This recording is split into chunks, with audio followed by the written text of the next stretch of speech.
Hello guys! Tara gagawa tayo ng Barbie theme cake.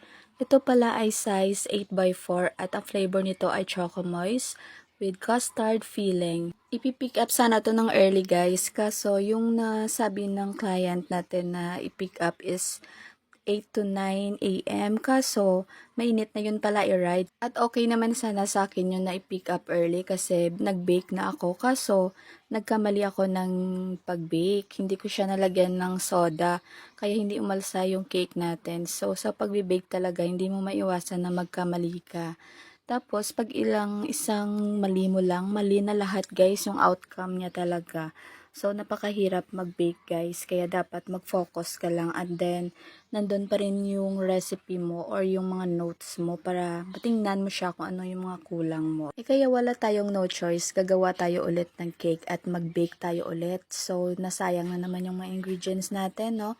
Kaya, tayo rin naman may kasalanan guys, hindi naman natin masisisi yung iba, diba? Kaso pala, wala na pala tayong egg guys, tapos sarado na yung mga tindahan dito kasi gabi na yon, mga 11:30 na yon ng gabi. Kaya nag-chat ako sa friend ko na baka pwede niya akong tulungan mag-bake ng cake at baka may mga egg pa siya doon. So, buti na lang meron din siyang mga ingredients doon sa kanila. Syempre, nagpapasalamat din ako sa friend ko na yon kasi marami na rin siyang natulong sa akin at na tinuturuan niya ako ng mga mali-mali ko, 'di ba? So, bless ka guys pag mayroon kang mga kaibigan na ganun at hindi ka talaga iniiwanan sa ere. Shout out ko sana siya dito kaso ayaw niya na ibulgar yung pangalan niya. Hindi ko alam kung bakit. Baka siguro nahiya siya or ayaw niya lang talaga na sabihin yung pangalan niya. Ewan ko ba? Sana hindi siya mawala ng mga orders at mga customers niya guys kasi hindi siya madamot at mabait din siya. So, sana hindi siya mawala ng order everyday.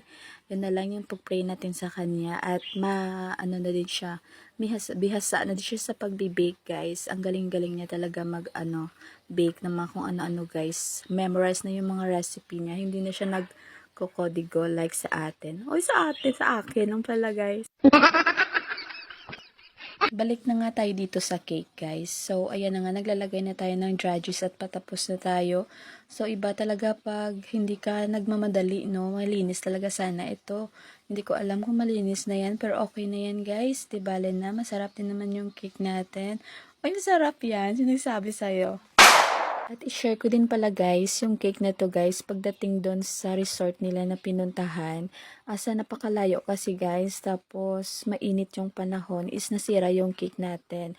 At sinabi ko naman sa client ko na si Ma'am Alaya sa Limbot, complete name yan, na baka pwede nila ibalik yung cake at i-icingan ko na lang ulit. Kaso ayaw na lang ni Ma'am na i-icingan ulit kasi daw may pagkakamali din naman sila sa paghawak ng cake. So, naawa lang naman ako sana sa baby girl natin kasi hindi siya nakapag-picture sa cake niya. Ang cute pa naman ng theme niya, Barbie. At 1 year na tayo ngayon guys kasi sa birthday ni Priya Joy, dito tayo mag-1 year.